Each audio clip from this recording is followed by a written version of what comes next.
Bonjour tout le monde et bienvenue sur la chaîne de Prof Écologique. Mon nom est Valérie et aujourd'hui j'ai une vidéo bien spéciale pour vous parce que j'ai eu la chance de m'entretenir avec une hygiéniste dentaire d'expérience pour répondre à toutes mes questions sur les bonnes pratiques d'hygiène buccale.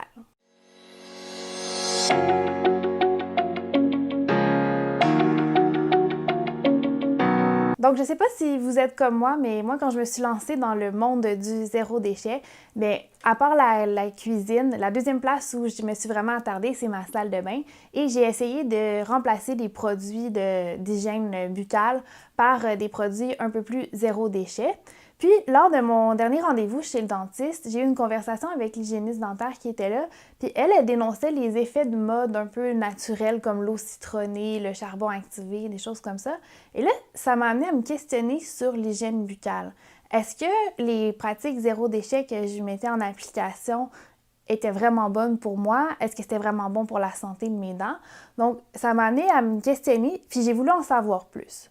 Donc, j'ai réussi à faire une entrevue par écrit avec Mme Christine Thibault, une hygiéniste dentaire qui a 25 ans d'expérience puis qui fait aussi des conférences sur la santé dentaire et l'hygiène buccale à travers le Québec. Donc, je lui ai écrit quelques questions puis elle a généreusement accepté d'y répondre. Alors, avant de passer aux questions que j'ai posées à Mme Thibault, je vais d'abord vous présenter un peu les produits que j'utilise pour me nettoyer les dents en général.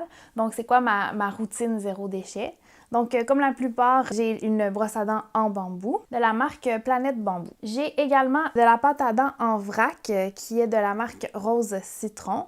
Donc ça, je vais la remplir mon petit pot à chaque fois qu'il est vide. Après ça, j'ai aussi une autre sorte de pâte à dents qui est de la pâte à dents en capsule de la marque Be Kind. Et pour la soie dentaire, j'en ai essayé deux. Donc, en premier, j'avais essayé la compagnie Dental Lace parce que c'est ce qu'il y avait proche de chez moi aux locaux. Puis ensuite de ça, ils l'ont remplacé par une compagnie québécoise, donc encore Planète Bambou, la soie dentaire naturelle. Entre les deux, je dois vous dire que moi, je préférais la Dental Lace parce que je la trouvais un petit peu plus solide, mais ils la tiennent plus aux locaux, donc je continue quand même avec celle de Planète Bambou. Alors, la première question, évidemment, que j'ai posée à Mme Thibault, c'est est-ce qu'une brosse à dents en bambou, c'est aussi efficace qu'une brosse à dents conventionnelle en plastique? À ça, elle m'a répondu que la brosse à dents en bambou, elle a souvent un design plus simple, moins ergonomique que celle en plastique. Donc, c'est sûr qu'au niveau de l'environnement, ça se compose bien, je veux dire, c'est mieux dans ce sens-là, dans le sens que ça pollue moins. Mais elle trouve qu'au niveau du design des soies, par exemple, donc il n'y a pas toujours un aussi bon design. Et même chose pour le manche. Donc, il y aurait peut-être encore un travail à faire au niveau de l'ergonomie en termes des compagnies qui produisent les brosses à dents en bambou. Ensuite de ça, je lui ai posé la question, OK, mais entre une brosse à dents en bambou puis une brosse à dents électrique, est-ce qu'il y en a une des deux qui est préférable? Et là, Mme Thibault semblait vraiment avoir une préférence pour la brosse à dents électrique parce qu'elle dit que pour le même temps de brossage, il y a vraiment plus d'oscillation de la brosse, donc un meilleur brossage par rapport au même temps. Donc, si on se brosse les dents 2 minutes avec une brosse à dents en bambou versus si on se brosse les dents 2 minutes avec une brosse à dents électrique, bien, on risque d'avoir un meilleur nettoyage avec la brosse à dents électrique. Donc, côté environnemental, pour une brosse à dents électrique, bien, c'est moins pire qu'une brosse à dents en plastique parce qu'on a juste la tête à changer régulièrement. Là-dessus, je vais faire une note aussi que j'ai vu des têtes de brosse à dents électriques en bambou, mais juste sur Amazon UK, donc juste au Royaume-Uni. Donc, j'espère que c'est quelque chose qui va peut-être pouvoir se développer dans le futur, des têtes de brosse à dents électriques en bambou, parce que je me dis, on aurait peut-être le meilleur des deux mondes, c'est-à-dire un brossage efficace, puis une tête de brosse à dents qui se composte. Une autre mise en garde que Mme Thibault m'a fait par rapport aux brosses à dents en bambou, c'est, comme les brosses à dents, n'importe quelle brosse à dents, on devrait les changer à peu près aux 3 mois, donc on ne doit pas conserver nos brosses à dents pendant 3, 4, 5 ans, là, ça accumule des bactéries, c'est pas bon, les soies se défont puis ça brosse pas aussi bien. Mais sur les brosses à dents en bambou, ce qu'il faut faire attention aussi, c'est que comme c'est un matériau naturel, si on ne les sèche pas comme il faut, bien, ça peut accumuler des moisissures sur le manche. Donc, vraiment important de bien sécher sa brosse à dents en bambou après et de la changer régulièrement comme n'importe quelle brosse à dents. Donc, ensuite de ça, j'ai demandé à Mme Thibault ce qu'elle pensait des soies dentaires naturelles. Par rapport aux soies dentaires conventionnelles qui sont faites de plastique et qu'on doit jeter, bien, les soies dentaires naturelles sont faits de matériaux naturels, comme cela ici est fait de soie de mûrier. Donc, on peut composter ces soies-là après l'utilisation. Ici, je dirais que Mme Thibault partage un peu l'avis de mon chum là-dessus. C'est-à-dire que les soies dentaires naturelles, quand tu t'en sers normalement, ça fonctionne bien. Là, ça fonctionne pareil comme une soie dentaire régulière, mais elles cassent plus facilement que les soies dentaires traditionnelles. Donc, si vous êtes quelqu'un qui avait vraiment les dents serrées, bien, peut-être que c'est pas le choix idéal pour vous parce que c'est vrai que c'est plus difficile à passer entre les dents. Pour moi, c'est pas un énorme problème. J'arrive à la passer normalement, mais je sais que pour certaines personnes, ça pourrait être un peu plus difficile. Donc, peut-être faire un peu attention à ça. Et parlant de soie dentaire, je vais me permettre ici de faire une petite parenthèse parce que je sais qu'il y a beaucoup de gens qui aiment utiliser des petits pics comme ça qui sont jetables pour aller passer la soie dentaire, surtout pour les dents en arrière. Je sais que c'est pratique. Je voulais juste vous dire que j'ai vu aussi qu'ils se vendaient des pics comme ça, mais réutilisables. C'est-à-dire qu'il y a moyen d'enlever la soie dentaire qui est là puis de la remplacer à chaque fois. Donc, au lieu de jeter le pic au complet à chaque fois, bien, vous pouvez au moins juste changer la soie dentaire puis ça vous permet d'accéder quand même à l'arrière de votre bouche assez facilement. Donc, je vais mettre une photo ici. Puis, si jamais ça vous intéresse, vous pouvez aller voir ça. Je pense qu'ils les vendent sur Amazon. Ensuite de ça, j'ai demandé son avis à Mme Thibault par rapport au water picking. Donc, pour ceux qui ne savent pas c'est quoi, le water picking, c'est une espèce de petite machine qui projette un jet d'eau assez fort entre les dents puis qui permet de supposément déloger les saletés, un peu la même fonction que la soie dentaire, sauf que c'est un jet d'eau qui passe entre les dents. Donc là-dessus, elle m'a dit que le water picking, ça pouvait déloger les bactéries et tout ça qui se logeait entre les dents, mais que ça atteignait pas nécessairement la plaque de la même façon, donc c'était peut-être pas aussi efficace. Puis aussi, elle trouvait ça un peu plus encombrant parce que c'est vrai qu'il faut comme une machine séparée qu'il faut charger, tout ça, simplement pour déloger la saleté entre les dents. Donc, elle trouvait que la soie dentaire, c'était quand même un peu plus pratique à ce niveau-là. Donc, ensuite, je lui ai parlé de la pâte à dents. J'ai commencé par lui demander ce qu'elle pensait des recettes de pâte à dents DIY, donc des do-it-yourself. Donc, des gens qui décideraient, par exemple, de fabriquer à la maison leur propre pâte à dents. Là-dessus, Mme Thibault décourageait un peu les gens de faire ça parce qu'elle dit que c'est loin du résultat qu'on aurait avec des pâtes à dents qui sont formulées en laboratoire, qui ont vraiment été étudiées, qui ont été conçues pour vraiment bien nettoyer les dents de manière sécuritaire.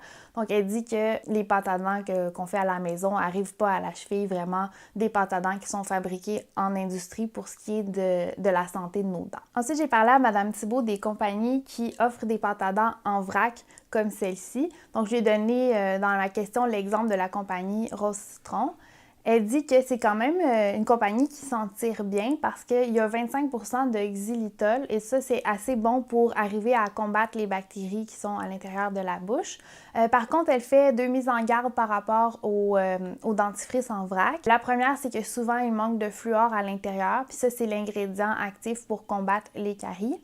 Et deuxièmement, le fait qu'il soit en vrac, ça augmente le risque de contamination du produit. Donc, vu qu'il y a plus de manipulation, plus de chances que le produit se fasse contaminer pendant ces manipulations-là jusqu'à temps qu'il arrive chez vous. J'ai posé une question par la suite sur les compagnies qui offrent de la pâte à dents dans les tubes d'aluminium au lieu des tubes de plastique. Elle semblait trouver que c'était quand même prometteur, que c'était une bonne alternative. Elle dit que pour l'instant aussi, le choix est quand même limité dans ces dentifrices-là. Donc, on n'a pas toutes les options des dentifrices traditionnels. Elle dit aussi qu'une bonne façon de limiter la quantité de déchets qu'on produit avec la pâte à dents, c'est d'en appliquer la bonne quantité parce que la plupart des gens ont tendance à trop en mettre sur leur brosse à dents. Ils vont prendre le tube, ils vont en mettre tout le long ici de leur brosse à dents, alors que c'est vraiment pas nécessaire. Elle dit qu'on doit mettre au maximum la grosseur d'un poids de pâte à dents sur notre brosse et que de cette façon-là, un tube peut durer au moins 3 mois. Donc, ça aussi, c'est une bonne façon de réduire la quantité de déchets qu'on produit parce que, évidemment, si on en utilise moins, le produit nous dure plus longtemps. Ensuite de ça, j'ai demandé à Mme Thibault ce qu'elle pensait des pâtes à dents en capsule comme celle-ci. Et elle dit qu'à son avis, ils ont un peu les mêmes limitations que les dentifrices maison. Donc, il n'y a pas de fluor à l'intérieur et que c'est peut-être pas la meilleure option. Moi, de mon côté, mes commentaires personnels par rapport à ça, j'en ai deux. Premièrement, j'aime un peu moins la texture. Je trouve que c'est difficile à répandre dans la bouche. J'aime moins un peu le feeling, comme on dit. Donc, ce que je fais, c'est que je les garde surtout pour quand je voyage. Donc, quand je voyage, j'ai pas envie nécessairement d'apporter ça dans ma trousse. Donc, je prends les petites capsules. Donc, c'est vraiment plus occasionnel.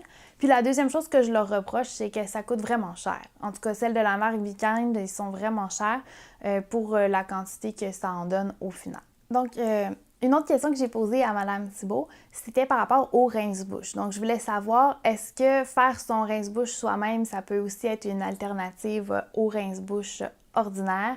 Et cette question-là, elle m'a répondu qu'en fait, de nos jours, il y a vraiment très peu de personnes qui ont besoin d'utiliser un rince-bouche parce qu'avec la technologie qu'on a dans les brosses à dents, pâte à dents, c'est amplement suffisant pour bien nettoyer la bouche puis pas avoir besoin d'un rinçage avec un rince-bouche après.